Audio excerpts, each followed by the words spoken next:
Vastuulliset ja kestävät hevosenpidon mallit -hankkeen tavoitteena on koota, kehittää ja jalkauttaa hevosenpidon ja työskentelyn hyviä käytänteitä. Hanke on EU:n osarahoittama.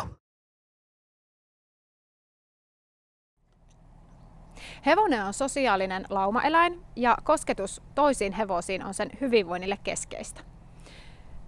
Laumakäyttäytyminen vaatii kuitenkin riittävästi tilaa silloin, kun hevosia pidetään yhdessä.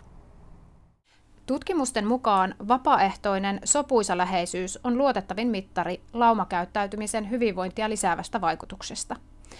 Merkki myönteisestä sosiaalisesta vuorovaikutuksesta on molemminpuoleinen rapsuttelu ja hoivaamiskäytös.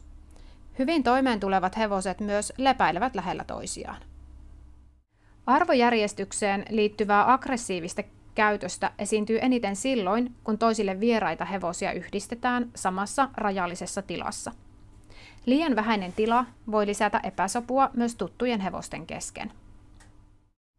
Sopuisa laumakäyttäytyminen edellyttää, että hevoset voivat syödä, juoda, levätä ja liikkua yhtä aikaa, eikä resursseista tarvitse kiistellä.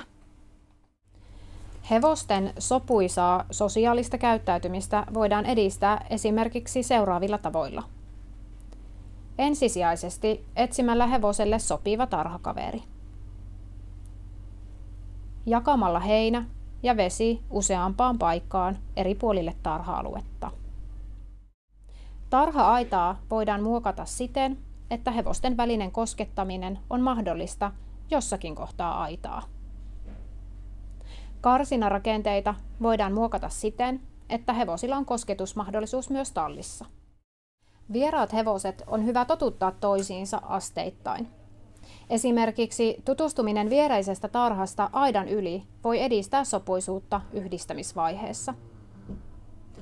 Hyvä käytäntö vieraiden hevosten yhdistämiseen on tehdä se tilavalla laitumella.